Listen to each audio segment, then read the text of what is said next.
Welcome to another emotional masterpiece from the heart of Sheikh Hamdan, your beloved Fazza. Tonight, his words are wrapped in sorrow, dipped in reflection, and spoken with a voice that trembles with love and regret. I never wanted to hurt you, but, he begins softly, as if each word carries the weight of his soul. This isn't a confession from a man who stopped loving, it's an echo from someone who loved too deeply, too sincerely, too silently.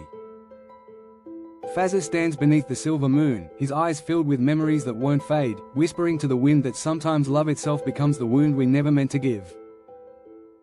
He once believed that love was strong enough to protect hearts from breaking, but even the purest love can bleed when silence becomes the only language left. He didn't mean to let her tears fall. He didn't mean to let the distance grow. He thought his quietness would shield her from the storms inside him, but instead, it made her feel forgotten. I never wanted to hurt you, but I didn't know how to explain the storms within me, Fazza confesses, his voice breaking between lines of poetry. The pain of unspoken emotions can be sharper than any sword, and tonight, that truth glows in his every word. There was a time when every sunrise carried her name, and every night ended with her thought. She gave him laughter, faith, and comfort, yet he offered her uncertainty.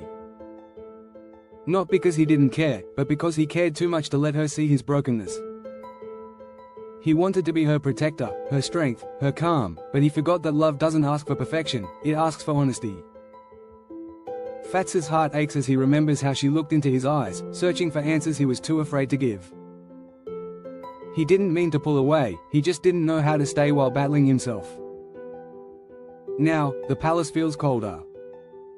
The same halls that once echoed with her laughter now echo with silence. He walks past the places they shared moments, each one whispering her name back to him. I never wanted to hurt you, he says again, but sometimes love tests you through pain. He realizes too late that withholding truth can wound more deeply than lies. Every time he tried to protect her from his sadness, he built walls between them. And now those walls stand tall, guarding his regret and her tears. He looks up at the sky, the same sky they once watched together, and wonders if she still thinks of him. Does she still read his poems, the ones he wrote under her name but never shared? Does she still remember the man who promised eternity, but let silence steal their forever? Fazza closes his eyes, the weight of remorse heavy in his chest. I never wanted to hurt you, he whispers into the night, but my silence was louder than my love. Every line he speaks feels like a confession, every pause feels like an apology that arrived too late. In his heart, she remains untouched by time, still the muse, still the calm in his chaos. He doesn't ask for forgiveness, for he knows true love doesn't always end with closure. Sometimes, love continues in the distance, in memories, in poems like this one. He writes not to win her back, but to let her know that she was never a mistake, she was the miracle he couldn't hold long enough.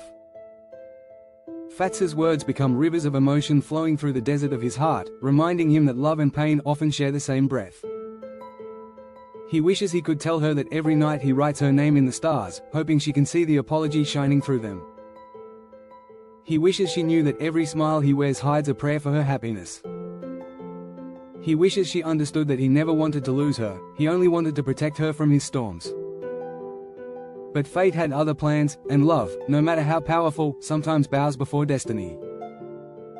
I never wanted to hurt you, but I did, he admits, and that truth will echo in my poems forever. And so Fazza ends the poem, his eyes glistening, his heart still heavy yet sincere. The world will read his lines and see poetry, but she will read them and feel truth. This was not a poem of blame, it was a poem of love that tried, failed, and still refuses to fade. As the wind carries his final whisper through the dunes, it says what his lips cannot, forgive me, not because I deserve it, but because you were always the gentlest part of me. And with that, the Prince of Poetry closes his eyes, letting love and regret blend into one eternal verse. The night air in Dubai was calm, painted in soft silver light as Fazza stood on his balcony, the world below glowing like a dream.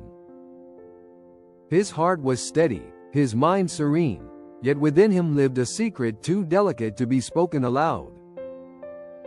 I have selected something special for you, he murmured, his voice tender like a breeze that carries love from one soul to another. It wasn't about wealth, nor gifts wrapped in gold. It was something unseen, something felt. He had chosen not a thing, but a feeling, not a jewel, but a moment meant only for the one who owned his heart.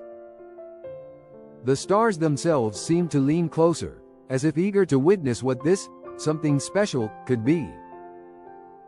He thought about the world around him, fast, glittering, and full of fleeting desires. People chased what could be held, what could be shown, but Fazza's choice was something eternal. He had selected devotion, the kind that cannot be bought or broken. It was a promise carved in silence and sealed in poetry. As he looked out across the desert, he realized that love, when real, is not found in grand gestures but in gentle truths. The special thing he had chosen wasn't material. It was the depth of his sincerity, the warmth of his words, the loyalty of a heart that beats for one soul alone. He remembered the first time he saw her smile. It wasn't just beauty that struck him, but peace. That smile carried grace, compassion, and quiet power. It made him feel safe, yet restless all at once. That night, Fazza understood that he didn't want to offer her what the world could offer. He wanted to offer her what only he could: his poetry, his patience, his protection. "I have selected something special for you," he repeated softly. "It's me, stripped of crowns and titles, just the man who loves you in the simplest way." He wrote a poem that night, one he never shared with the public. It was for her eyes only, a sacred secret between their souls. In it, he wrote of dawns that began with her memory and nights that ended with her name. He wrote of the way her silence spoke louder than any song. Each word was a piece of his truth, laid bare with reverence. He didn't write to impress her. He wrote to thank her, for seeing him beyond the glamour, for touching the man hidden behind Fazza, the poet behind the prince. Sometimes he imagined what it would be like to tell her in person. To stand before her, not as royalty but as a man deeply in love. He would take her hand and say, "The world expects me to give diamonds, but I've chosen to give something rarer: time, trust, and truth." Those were the things that never tarnished, never aged. He knew that one day the world would fade, but what they shared could remain eternal. That was his something special. Love that refused to fade with distance or time.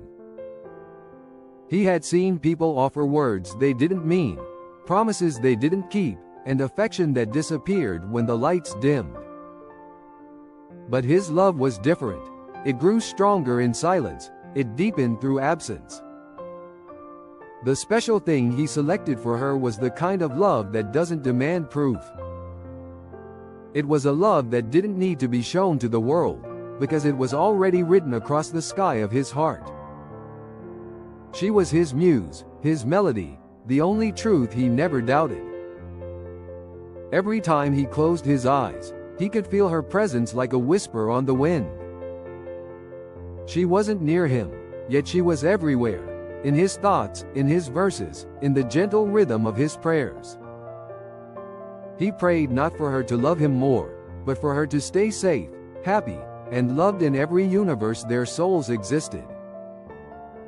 That was his. Something special, love without conditions, care without expectation, connection beyond this life. Fazza's poetry had always been admired, but only she knew the truth, that every poem was written for her. He often watched the sunrise from the palace balcony, the world awakening in soft hues of gold and pink. To everyone else, it was another morning, but to Fazza, it was her reflection. Every sunrise reminded him of the light she brought into his world, and every sunset whispered the promise of seeing her again in dreams.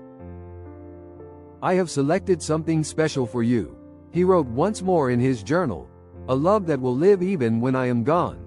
He didn't choose something fleeting. He chose something eternal, his legacy of love through words.